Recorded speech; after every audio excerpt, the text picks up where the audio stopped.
À quoi faut-il faire attention lorsqu'on achète un sac à main sur Internet? Alors que certains modèles deviennent de véritables objets de collection, le marché des sacs à main de luxe attire de plus en plus d'acheteurs, mais aussi de contrefaçons. Pour y voir plus clair, nous sommes allés à la rencontre des experts de Katawiki. Ils nous livrent leurs conseils pour reconnaître un sac authentique et éviter les mauvaises surprises. On a vraiment des clients de tous les âges et de tous les, on va dire, types d'intérêts. Donc aussi bien des gens qui vont chercher la bonne affaire sur un sac, on va dire autour de quelques centaines à 1000 ou 2000 euros à porter.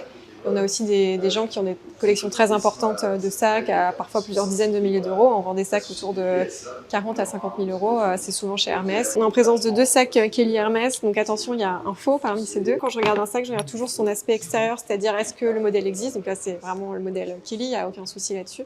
Et après, on va regarder son aspect. Je dirais que celui-ci est quand même un peu rigide. Ensuite, on va regarder le cuir. Donc chez Hermès, tous les cuirs ont un nom spécifique. Ici, c'est le Taurillon Clémence. Vous voyez qu'il y a des grandes lignes comme ça. Donc ça, c'est vraiment spécifique au cuir Hermès. On peut regarder également les coutures. Donc les coutures chez Hermès, elles sont faites au point sellier. Donc c'est un fil qui est cousu à la main avec deux aiguilles qui se croisent, ce qui fait qu'à la fin, vous avez un fini comme ça, oblique en diagonale. Donc ça, c'est très important. Et s'il y a des petites irrégularités, c'est normal parce que c'est un travail manuel. Alors que, par exemple, si on regarde sur celui-ci, vous allez voir que le piqué, il est quand même assez profond et très régulier.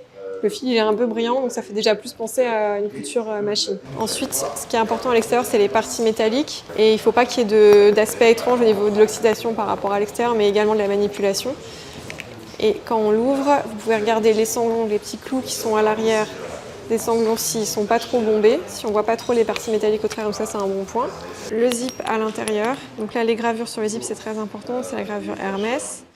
Nous, dans la catégorie monnaie, on demande un minimum de 2 photos pour avoir ce qu'on appelle l'avers et le revers de la monnaie, et non pas le pile et face. Le poids est un très bon indicateur. J'ai malheureusement pas une balance, mais par exemple sur cette pièce-là, le poids normal est marqué sur la monnaie.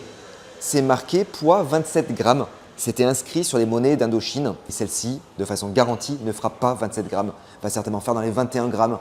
Or, ces monnaies-là sont censées être au poids, étant donné qu'elles sont en argent, sont censées avoir un poids très précis. Les faussaires vont avoir un souci du détail sur la partie la plus visible, donc la partie centrale, on va dire, de la monnaie, mais ils vont avoir tendance à délaisser le bord et la tranche. Donc là, vous avez par exemple ce qu'on appelle un écu de 5 francs, qui est daté 1875. C'est une monnaie assez courante et qui, du fait de son côté très courant, fait qu'on ne va pas forcément se douter qu'elle peut être fausse. La tranche qu'on voit ici est striée. Et en fait, à cette époque-là, la tranche ne devait absolument pas être striée. Je vais prendre la même, mais en exemplaire authentique. Et là, sur la tranche, apparaît la légende « Dieu protège la France ». Là, dans le cas présent, c'est une monnaie qui vaut entre 20 et 30 euros la pièce. Dans 99% des cas, les fausses seront des faux grossiers.